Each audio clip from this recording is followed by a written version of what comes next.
আপনারা মসজিদের ইমাম নির্বাচনে কত যাচাই বাছাই করেন, কিন্তু সমাজ আর রাষ্ট্রের নেতৃত্বে যাদেরকে পাঠান, যারা সমাজ ও রাষ্ট্রে আপনাদের নেতা হয়, এই লোকগুলোর অনেকের ঈমান নাই, নামাজ নাই, হালাল কামাই নাই, চোর চামার বদমাশ মুনাফিক। আমাদের অধিকাংশ রাজনৈতিক দলের নেতারাই মুনাফিক। তারা কি? অথচ কোরআন আমাদের শিক্ষা দিচ্ছে, আমাদের নেতা যারা হবে, নেতৃত্বদার যারা দিবে, প্রথম হতে হবে ইমানদার, তারপর হতে হবে নামাজি, তারপর হতে হবে যাকাত ভিত্তিক অর্থনীতিতে বিশ্বাসী। ঠিক কি না? আর আমরা কাদেরকে নেতা বানাই? এই যে বলতেছেন বাংলাদেশ সংস্কার করবেন, কিচ্ছু হবে না। সংস্কার আপনাদের হাতে। ডক্টর ইউনূসের হাতে কোনো সংস্কার নেই। ও তো বুড়া মানুষ, 86 বছর বয়স। বেশি প্রেসার দিবেন, লোকটা হার্ট অ্যাটাক করবে, লাইফ সাপোর্ট লাগবে। সংস্কার তো আপনাদের হাতে।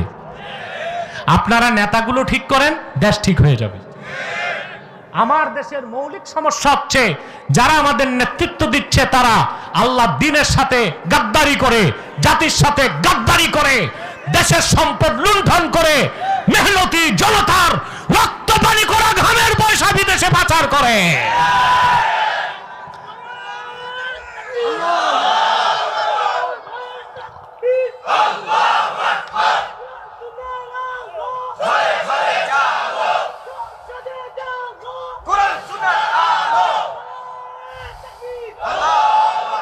তারা দ্বীনের শত্রু, দেশের শত্রু, জাতির শত্রু। তাদের সমস্ত রাজনৈতিক ফিলোসফি দ্বীন ইসলামের বিপক্ষে। বিদেশি ইন্টেলিজেন্ট ব্রাঞ্চের কাছে তারা মস্তক বন্ধক রাখে। দেশের শত্রু, মেহনতি জনতার রক্ত পানি করা ঘামের পয়সা বেগম পাড়ায় পাঠায়। জাতির শত্রু। আপনারা নেতৃত্ব যারা দিবে ওখানে সংস্কার আনুন, নেতাগুলো বাছাই করুন। ঠিক কিনা? আপনি নেতাগুলো কিভাবে বাছাই করবেন? আপনি চ্যানেলটি সাবস্ক্রাইব করে আমাদের সঙ্গেই থাকুন।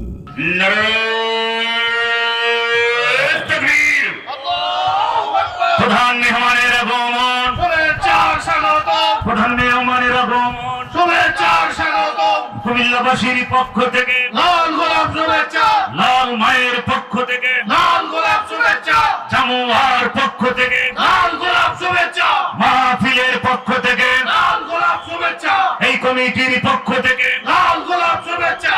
ডক্টর মোহাম্মদ এনায়েতুল্লাহ আব্বাসী সাহেবের আগমন, শুভেচ্ছা স্বাগতম। ডক্টর মোহাম্মদ এনায়েতুল্লাহ আব্বাসী সাহেবের আগমন, শুভেচ্ছা স্বাগতম। কুমিল্লাবাসীর পক্ষ থেকে লাল গোলাপ শুভেচ্ছা, জামুয়ার পক্ষ